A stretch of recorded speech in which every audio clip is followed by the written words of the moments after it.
Meus amados, estamos começando uma nova série de mensagens para o mês de junho. A gente terminou maio falando de equilíbrio, né? Foram 4 sermões falando a respeito de equilíbrio.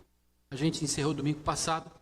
E esse mês a gente vai falar sobre novos hábitos. Talvez uma grande dificuldade que a gente tenha seja viver os hábitos antigos que a gente vivia no passado. A ideia da série é a gente despertar para a nossa preocupação com o nosso papel como cuidadores da natureza, como cuidadores da criação. Na palavra de Deus, vamos dizer assim, chamados de mordomos da terra, do local onde a gente habita. E é urgente falar a respeito desse tema, a respeito de meio ambiente, de cuidado, porque o tempo que nós estamos vivendo hoje exige que nós tomemos atitudes, uma mudança nos hábitos que muitas vezes não ajudam na preservação e na conservação, não só da natureza, mas eu quero chamar aqui a atenção para a criação, que é no sentido amplo, não só de cuidar das águas, das árvores, dos animais, mas cuidar da criação como um todo, incluindo o ser humano. Agora, será que nós somos responsáveis pelo aquecimento global? Será que nós somos responsáveis pelas guerras que têm acontecido? Aonde está a nossa responsabilidade? E o que eu posso fazer, ou eu tenho alguma coisa a fazer para contribuir para o equilíbrio, novamente, da natureza e da criação? Eu digo que sim. Nós somos parte desse problema e parte dessa solução. E a série, ele vem justamente trazer essa resposta de se eu sou parte, como eu posso contribuir para essa mudança, esse reequilíbrio da natureza ou da criação. No sermão de hoje, nós vamos entender que cada um de nós é um cooperador de Deus para o cuidado da criação. Para isso, nós vamos voltar no primeiro livro da Bíblia, é fácil de achar, piadinha de pastor, né? É o primeiro, é fácil de achar. Então, Gênesis capítulo 1, nós vamos ler do verso 26 ao 31. Gênesis capítulo 1, primeiro capítulo da Bíblia, lá no comecinho, Antigo Testamento. Capítulo 1, nós vamos ver só do 26 ao 31.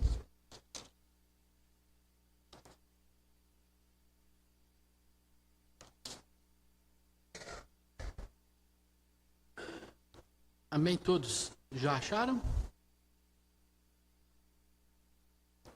Gênesis 1, 26 a 31 já está projetado ali.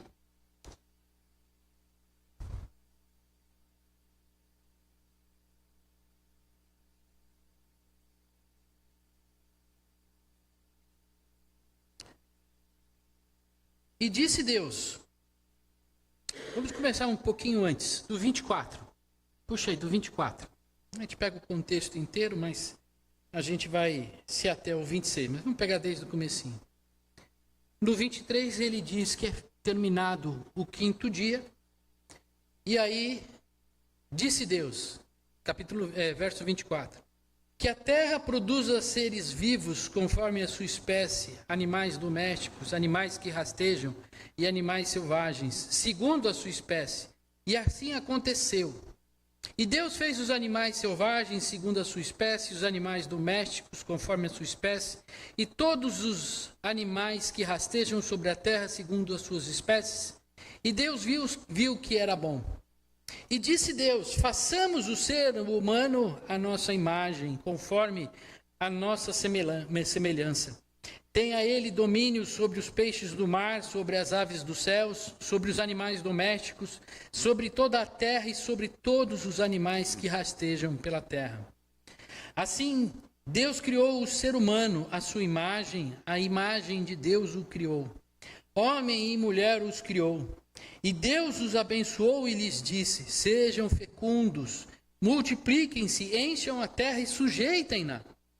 Tenham domínio sobre os peixes do mar, sobre as aves dos céus e sobre todo o animal que rasteja pela terra. E disse mais, e Deus disse ainda: eis que lhe tenho dado todas as ervas que dão sua semente e se acham na superfície de toda a terra, e todas as árvores em que há fruto que dê semente. Isso servirá de alimento para vocês. E para todos os animais da terra, todas as aves dos céus e todos os animais que rastejam sobre a terra, em que há fôlego de vida, toda a erva verde lhes servirá de alimento. E assim aconteceu. Deus viu tudo o que havia feito, e eis que era muito bom.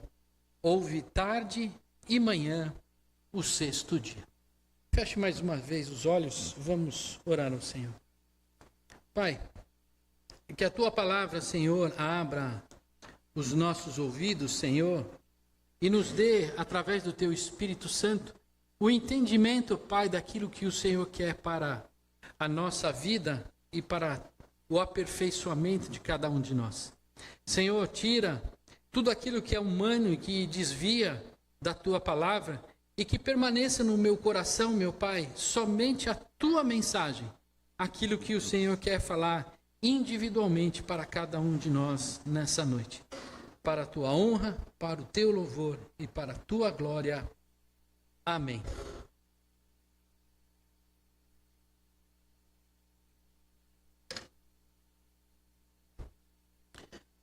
Meus amados, vivemos em desequilíbrio na criação e isso é culpa do pecado. Quais as notícias que a gente tem ouvido nos jornais, na internet, em todos os lugares que a gente vai? Eu busquei algumas informações atuais para que a gente pudesse compartilhar nessa noite. Primeiro, é evidente o desequilíbrio que nós temos tido na natureza. Um dado alarmante em relação ao desmatamento ou ao fim das florestas, né?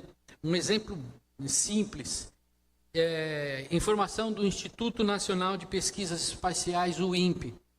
Em 2022 foram desmatados 10 mil quilômetros quadrados da Amazônia Legal, o equivalente a 7 vezes a cidade de São Paulo.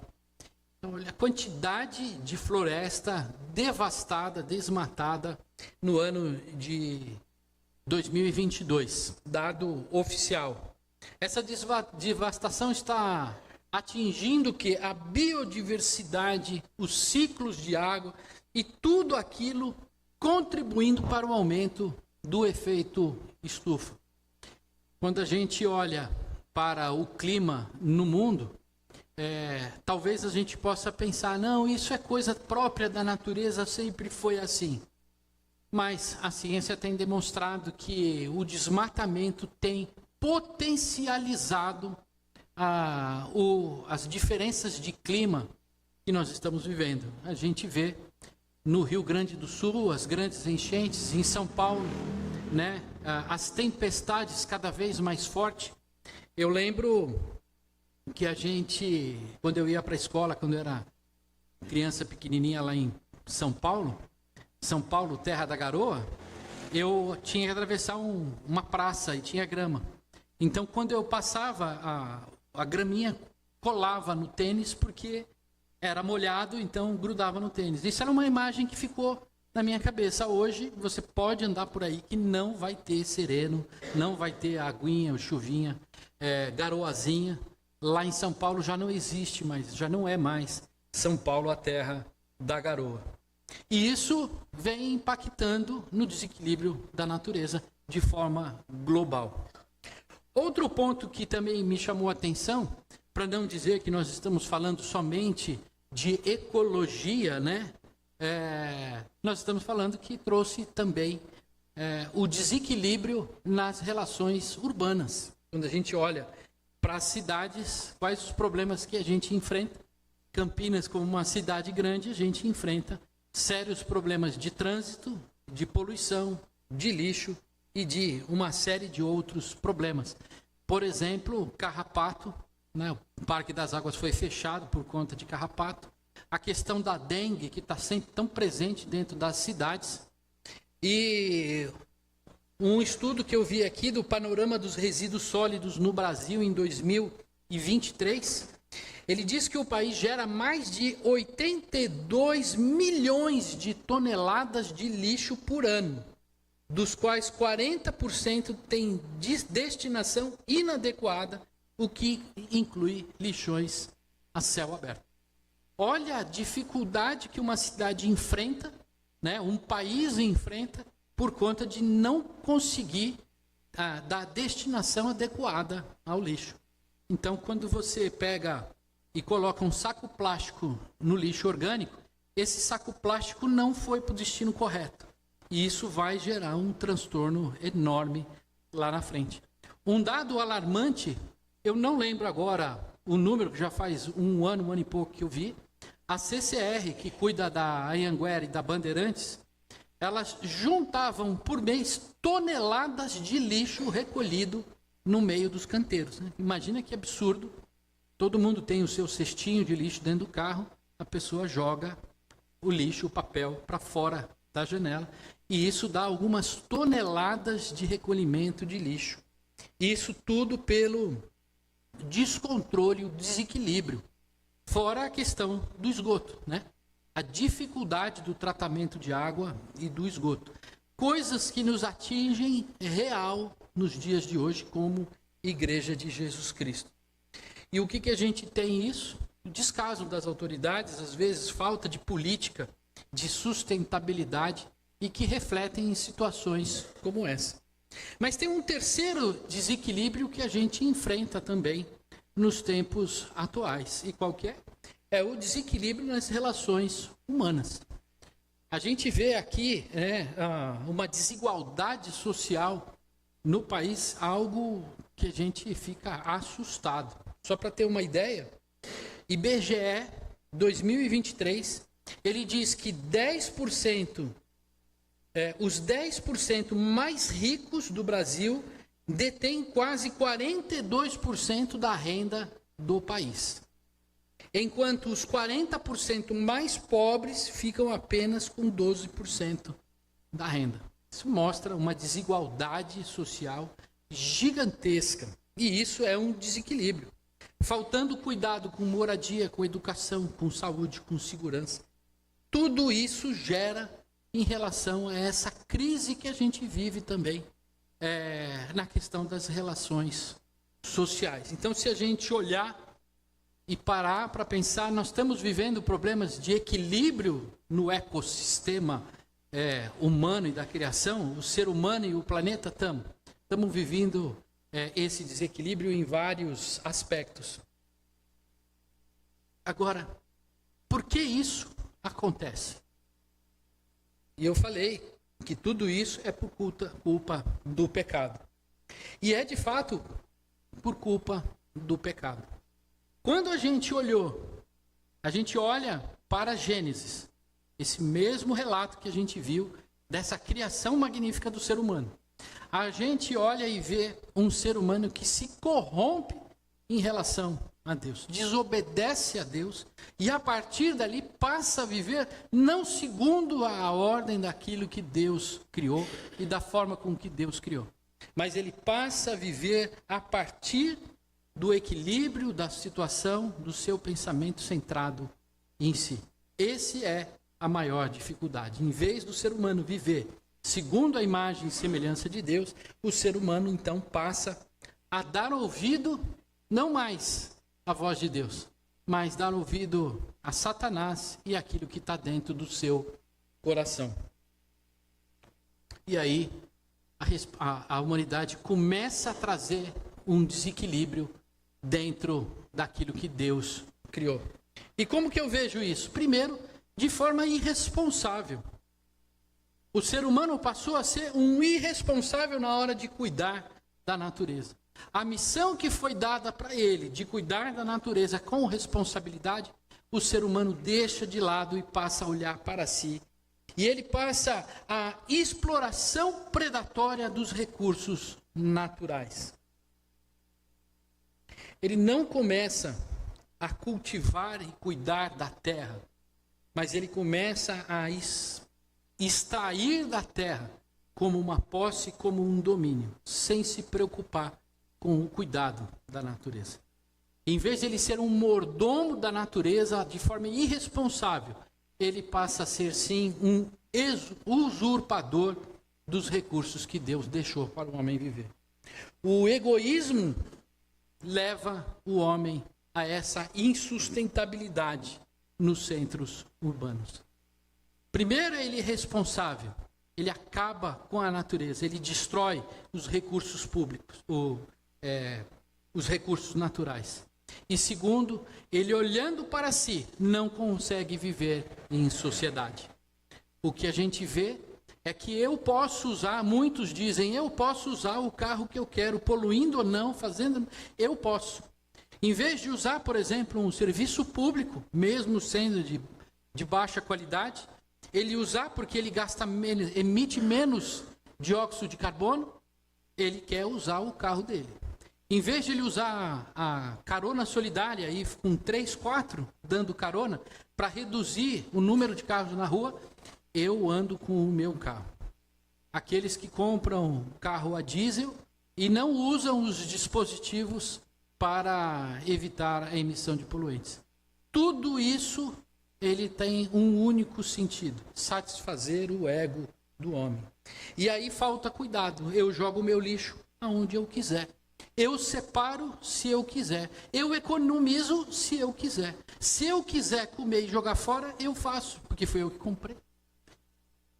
E quantas vezes a gente deixa de reutilizar, da gente reduzir e da gente reciclar, porque a gente está olhando mais para nós, em vez de olhar para o outro, satisfazendo a nossa própria vontade.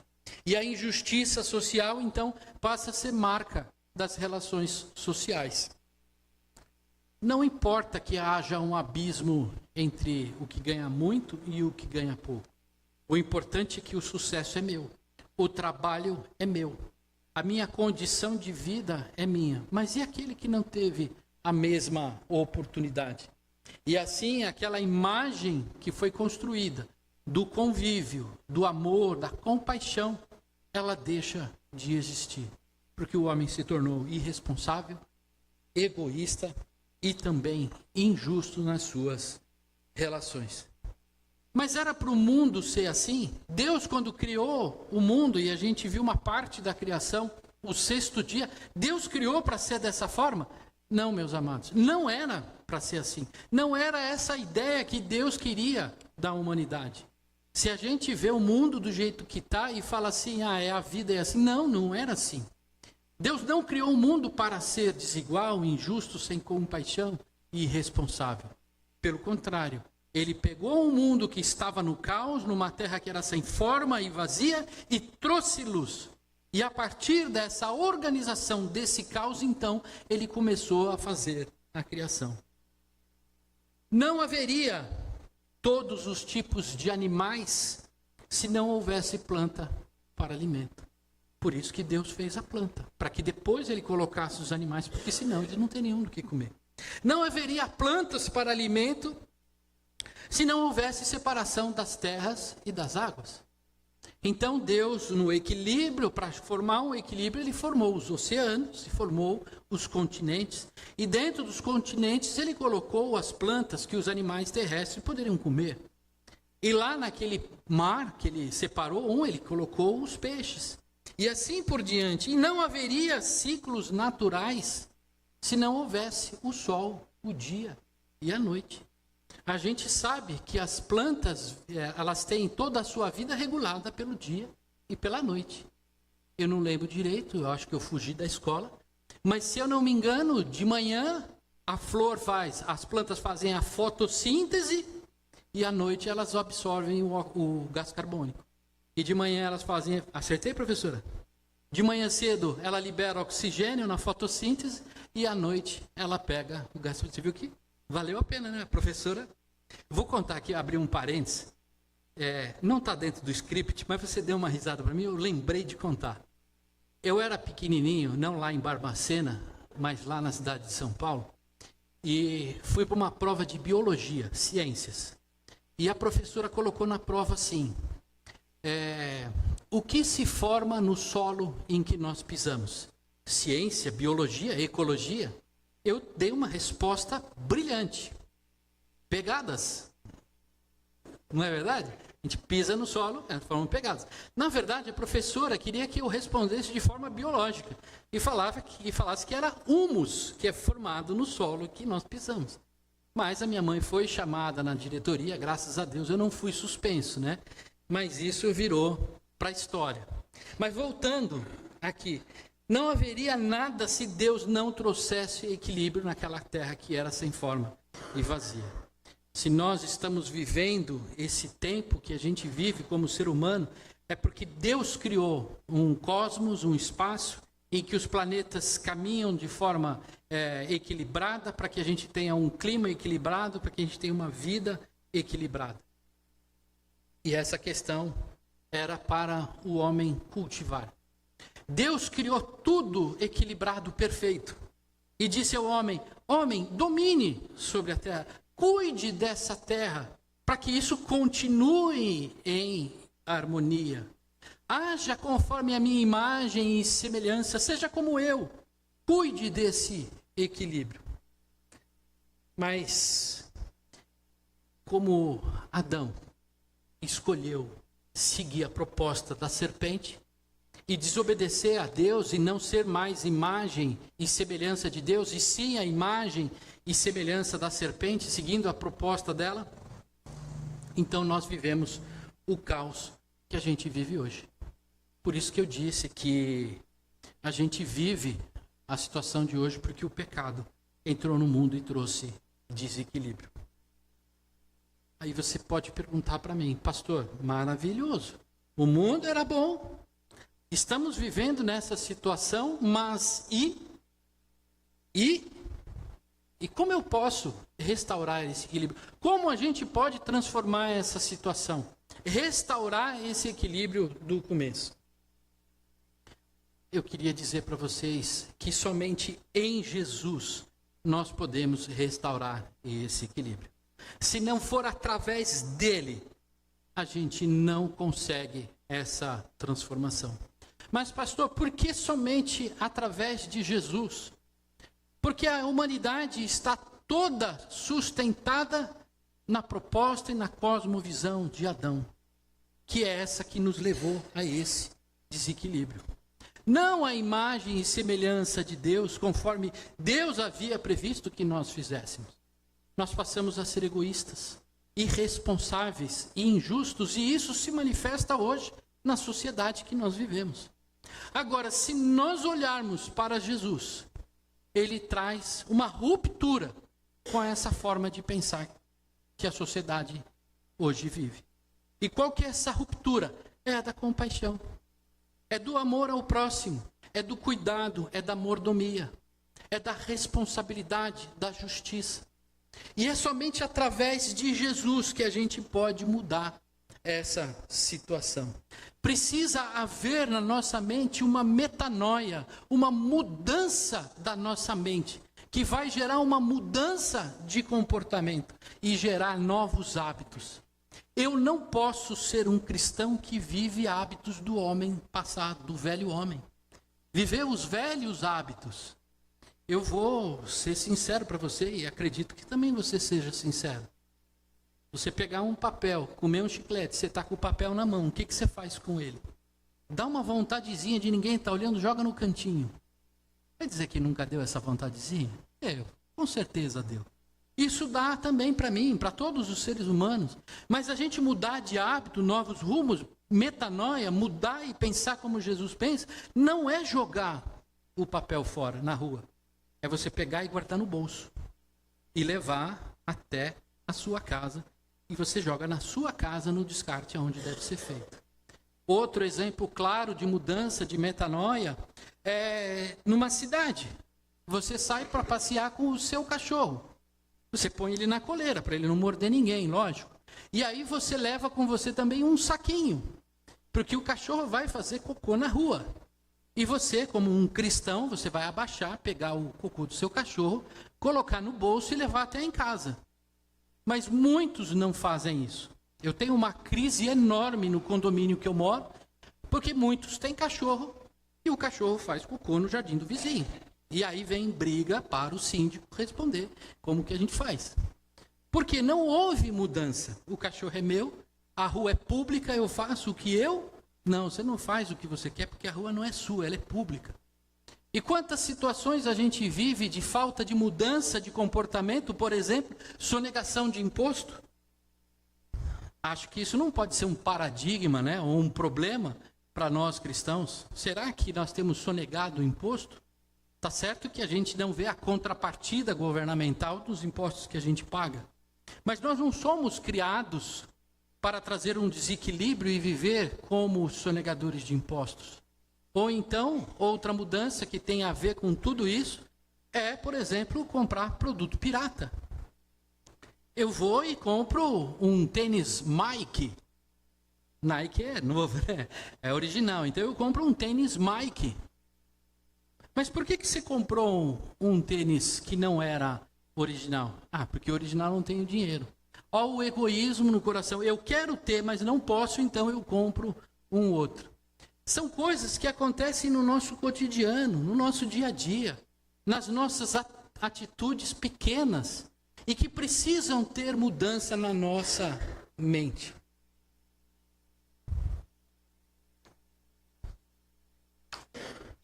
Quando nós nos convertemos, nós ressignificamos aquilo que a gente acredita.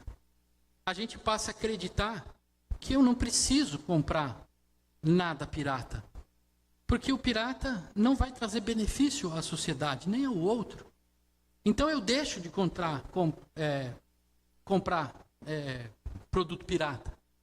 Eu deixo de explorar aquele que é mais desmerecido do que a gente passa a olhar com carinho e com cuidado, com compaixão. As nossas atitudes não são de injustiça, mas de justiça. E nós deixamos de ser irresponsáveis e passamos a bater no peito e dizer o seguinte: isso é responsabilidade minha. Eu preciso agir diferente porque eu sigo o modelo de Jesus Cristo. E a partir dessa transformação, a minha vida tem que ser.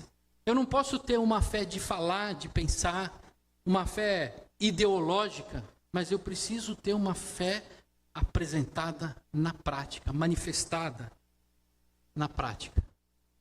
E para encerrar o nosso sermão, você pode perguntar para mim, qual que é o papel da igreja, então, no mundo de hoje? Tomar uma postura ativa na mordomia e cuidado com a criação.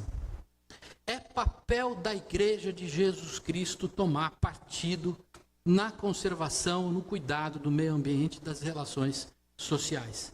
Não é papel de ativista, não é papel de esquerda, de direita, de cima, de baixo. É papel do cristão cuidar da criação. Somos chamados para isso. De que forma? Vivendo de forma responsável.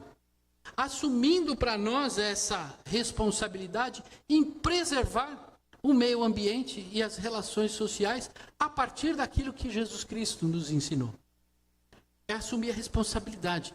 Não é porque não tem ninguém vendo, mas é porque eu entendo que eu sou responsável por um mundo melhor. É preciso olhar para além de si, dos seus desejos, pensando no outro, no bem comum. Um exemplo simples. Eu estou numa cidade numa rua onde a rua é estreita. Como será que eu devo me comportar para não criar problema no trânsito? Nós estamos numa igreja aqui ao lado de pessoas que moram aqui na região. Como eu me comporto no sentido de que eu não seja um transtorno para essas pessoas? Exemplos práticos, eu vou limpar minha calçada, eu limpo a do meu vizinho, por que não? Por que não olhar na região quem são aqueles mais necessitados e ser um braço para essas pessoas? É deixar de olhar para si e olhar para o que está ao nosso lado.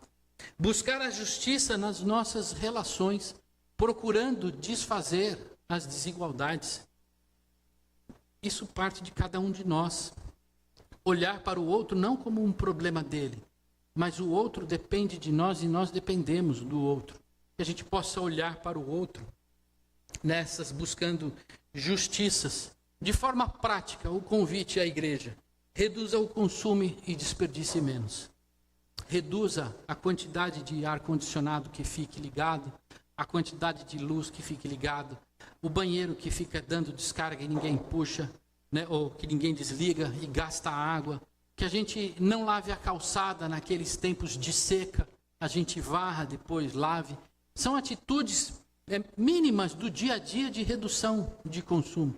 Compre a quantidade de frutas que você vai comer. Porque se você não comer, ela vai estragar. Se estragar, você vai jogar fora. É a oportunidade de uma pessoa que não pôde comprar porque o preço era caro, porque tinha mais demanda do que consumo. Então, reduza o consumo. Reutilize antes de pensar em descartar. Olhe bastante, será que eu posso utilizar em outra coisa?